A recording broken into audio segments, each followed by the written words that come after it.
নমস্কাৰ এই মুহূৰ্তত আহি পৰিছে আজি সন্ধিয়াৰ কেইবাটাও গুৰুত্বপূৰ্ণ খবৰ আৰু এনেধৰণৰ খবৰসমূহ নিতৌ চাবলৈ চেনেলটো ছাবস্ক্ৰাইব কৰি ভিডিঅ'টো এটা লাইক কৰি দিবলৈ আজি সন্ধিয়াৰ প্ৰথমটো খবৰ খামেনিৰ জানাজাত উপস্থিত থাকিব ভাৰতৰ প্ৰধানমন্ত্ৰী নৰেন্দ্ৰ মোদীয়ে ভাৰতৰ প্ৰধানমন্ত্ৰী নৰেন্দ্ৰ মোদী উপস্থিত থাকিব বুলি ঘোষণা কৰিছে ভাৰতৰ প্ৰধানমন্ত্ৰী নৰেন্দ্ৰ মোদীয়ে কিয়নো ইৰাণৰ ৰাষ্ট্ৰপতি জনাই নিমন্ত্ৰণ ভাৰতৰ প্ৰধানমন্ত্ৰী নৰেন্দ্ৰ মোদীক ইৰাণৰ সৰ্বোচ্চ ৰাষ্ট্ৰপতিয়ে জনালে নিমন্ত্ৰণ ইৰাণৰ সৰ্বোচ্চ নেতা আয়াতুল্লাহ খামেনিৰ পুত্ৰ মুস্তাফা আল খামেনিয়ে তেখেতসকলক নিমন্ত্ৰণ জনাইছে ভাৰতৰ প্ৰধানমন্ত্ৰী নৰেন্দ্ৰ মোদীয়ে। তাৰ পিছতেই তেখেতে ভাৰতৰ প্ৰধানমন্ত্ৰী নৰেন্দ্ৰ মোদীয়ে 9 জুলাইত খামেনিৰ জানাজাত অংশগ্ৰহণ কৰিব।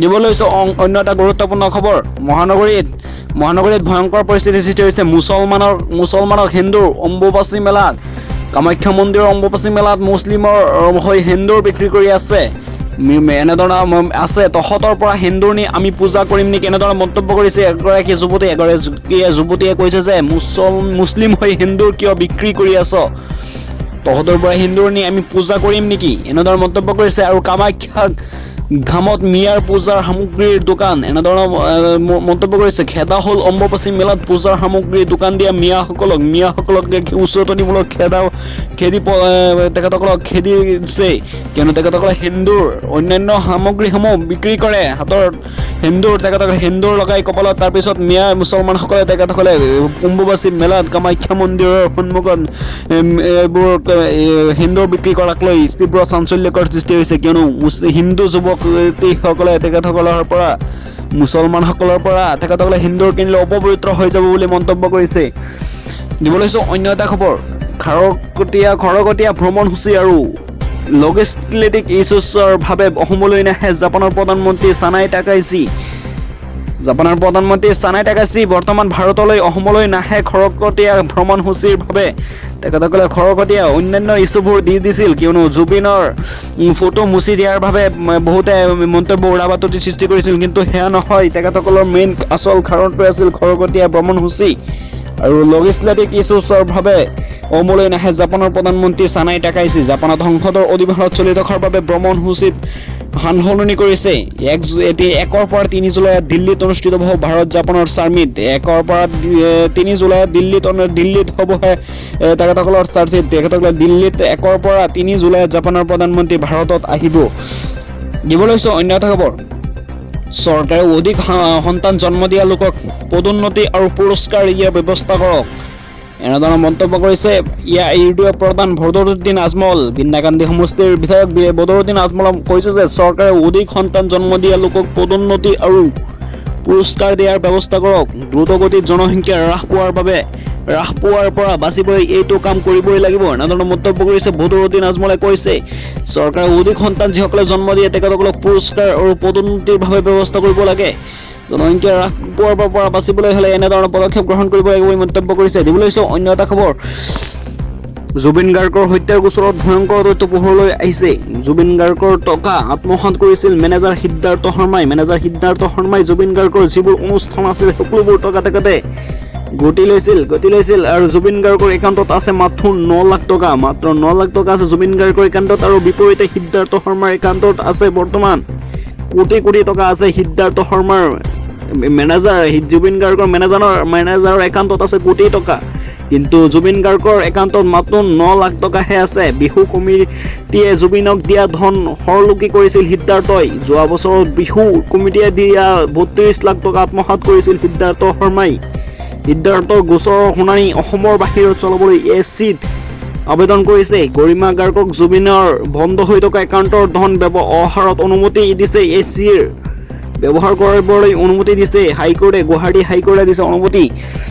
দিবলৈ অন্য এটা খবৰ পুখুৰীত পৰি একে পৰিয়ালৰে দুই কন্যা মৃত্যুবৰণ কৰিছে পুখুৰীত পৰি একে পৰিয়ালে 2 কন্যাৰ শিশুৰ মৃত্যু হৈছে শিশুৰ কৰুণ মৃত্যু সংঘটিত হৈছে পুখুৰীত পৰি একে পৰিয়ালৰে মৃত শিশু দুটিৰ নাম হৈছে আয়েশা ছিদ্দিকা আৰু সুমাইয়া আক্তাৰ মঙ্গলবাৰে বিয়লি খেলি থকা অৱস্থাত সন্ধানহীন হয় 2 শিশুটি নিহা পথাৰত কাষত থকা দ পুখুৰীত উদ্ধাৰ হয় শিশু দুটিৰ মৃতদেহ ঘটনাস্থলীত কচুৱা আৰক্ষী উপস্থিত হৈ মৃতদেহ উদ্ধাৰ কৰে নগাঁৱৰ কচুৱা হলদিবাৰীত মৰ্মান্তিক ঘটনা সংঘটিত হৈছে দুটা দুটা কন্যা শিশুৰ কৰুণ মৃত্যু হৈছে, অৰ্থাৎ ছোৱালী শিশুৰ কৰুণ মৃত্যু সংঘটিত হৈছে নগাঁৱৰ কচুৱা নামৰ ঠাইত।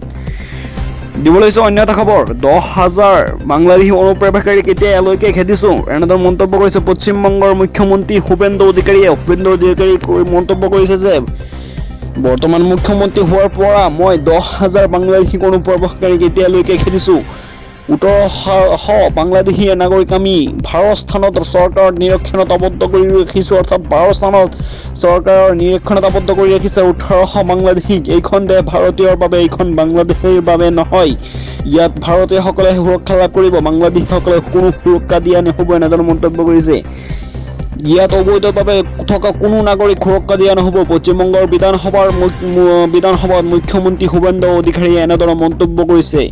মুখ্যমন্ত্ৰী হোৱাৰ পৰা তেখেতে 10,000ৰো অধিক বাংলাদেশীক বৰ্তমানলৈকে খেদিছে আৰু 18,000 বাংলাদেশী নাগৰিকক 12 স্থানত ৰাখিছে বুলি মন্তব্য কৰিছে। দিবলৈ লৈছোঁ অন্য এটা খবৰ, অৱশেষত জন্মদিনৰ কেক কাটি গ্ৰেপ্তাৰ হৈছে গৌতম বৰুৱাৰ পত্নী। গৌতম বৰুৱাৰ লগতে পত্নী আৰু যিসকলে জন্মদিনৰ কেক কাটি পাৰ্টি কৰিছিল তেখেতসকলক সকলোকে গ্ৰেপ্তাৰ কৰিছে অসম আৰক্ষীয়ে। কিয়নো নতুনকৈ গুৱাহাটী মহানগৰীত কুমাৰ ভাস্কৰ বৰ্মা নামৰ হেতুত তেখেতসকলে গৌতম বৰাৰ বিজনেছমেন গৌতম বৰাই পত্নীসহ তেখেতসকলে কেক কাটিছিল, জন্মদিন উদযাপন কৰিছিল। বৰুৱাৰ দম্পতীৰ জন্মদিনৰ কেক খাই গ্ৰেপ্তাৰ হ'ল আন 12জন ব্যক্তি। আৰক্ষীয়ে জব্দ কৰিলে 4খন বিলাসী গাড়ী, ডিফেণ্ডাৰৰ লগতে অন্যান্য যিবোৰ দামী গাড়ী আছিল, বিলাসী গাড়ী আছিল, সেইবোৰ তেখেতসকলে আটক কৰিছে বুলি বৰ্তমানলৈকে জানিব পৰা গৈছে। বৰ্তমান লকআপত কটাব লাগিব আটাইকেইটা বিজনেছমেন গৌতম বৰুৱাৰ পত্নীকে ধৰি সকলোৱে লকআপত কাটিব লাগিব বৰ্তমানলৈকে। অন্য এটা খবৰ দিবলৈ লৈছোঁ, ভাৰতীয় প্ৰাক্তন ক্ৰিকেটাৰ ৰোহিত শৰ্মাৰ পদ্মশ্ৰী সন্মানে সন্মানিত হৈছে ক্ৰিকেটাৰ ৰোহিত শৰ্মাই। ৰাষ্ট্ৰপতি দ্ৰৌপদী মুৰ্মুৰ পৰা ক্ৰিকেটাৰগৰাকীক গ্ৰহণ কৰিলে সন্মান। এয়া হৈছে পদ্মশ্ৰী সন্মানেৰে সন্মানিত হৈছে ভাৰতীয় প্ৰাক্তন অধিনায়কগৰাকী। দিবলৈ লৈছোঁ অন্য এটা খবৰ, অসমক বিশ্বৰ সংযোগৰ নতুন বাট মুকলি কৰি থৈ দিছে অসমৰ মুখ্যমন্ত্ৰী হিমন্ত বিশ্ব শৰ্মাই। এতিয়াৰ পৰা অসমৰ পৰা বিশ্বৰ যিকোনো ঠাইত যাব পাৰিব অসমৰ মানুহসকলে, অসমৰ লোকসকলে যাব পাৰিব ডুবাইলৈকে। গুৱাহাটীৰ পৰা ডুবাইৰ পৰা আবুধাবিলৈ পোনপটীয়া বিমান সেৱা আৰম্ভ কৰিছে। 4 আগষ্টৰ পৰা আৰম্ভ হ'ব এই বিমান সেৱাটো। 4 আগষ্টৰ পৰা গুৱাহাটীৰ পৰা ডুবাইলৈ, ডুবাইৰ ৰাজধানী আবুধাবিলৈ পোনপটীয়াকৈ বিমান সেৱা আগবঢ়াব পাৰিব অসমৰ ৰাইজে। 4 আগষ্টৰ পৰা 4 ৰাষ্ট্ৰলৈ গুৱাহাটীৰ পৰা পোনপটীয়াকৈ বিমান সেৱা আৰম্ভ হ'ব। UAE, থাইলেণ্ড, ছিংগাপুৰ, ভূটানসহ পোনপটীয়া বিমান সেৱা আৰম্ভ হ'ব 4 আগষ্টৰ পৰা। ভৱিষ্যতে ভিয়েটনামলৈ গুৱাহাটীৰ পৰা পোনপটীয়াকৈ বিমান সেৱা আগবঢ়াব বুলি মন্তব্য কৰিছে অসমৰ মুখ্যমন্ত্ৰী হিমন্ত বিশ্ব শৰ্মাই। গুৱাহাটীক দক্ষিণ-পূব এছিয়াৰ ভিতৰত এখন সৰ্বোচ্চ ৰাষ্ট্ৰ বনাব বুলি মন্তব্য কৰিছে ৰাজ্য বনাব বুলি মন্তব্য কৰিছে অসমৰ মুখ্যমন্ত্ৰী হিমন্ত বিশ্ব শৰ্মাই। দিবলৈ লৈছোঁ অন্য এটা খবৰ, অম্বুবাচী মেলাৰ কৰ্তব্যত গাফিলতি কৰিছে 3 বিষয়াক বৰ্তমান তৎকালীনভাৱে নিলম্বন কৰা হৈছে। 3 বিষয়া ক্ৰমে আবুল হুছেইন, প্ৰদীপ শৰ্মা আৰু শিৱাশীষ বৰুৱাক বৰ্তমান নিলম্বন কৰা হৈছে। মন্ত্ৰী কৌশিকৰাৰ নিৰ্দেশ মৰ্মে নিলম্বন কৰা হৈছে তিনিওকে। মন্ত্ৰীৰ ছাডেন ভিজিটৰ সময়ত কামত গাফিলতি কৰিছিল তিনিওৱে, কিন্তু বৰ্তমান তিনিওজনকে নিলম্বন কৰা হৈছে বুলি বৰ্তমানলৈকে জানিব পৰা গৈছে।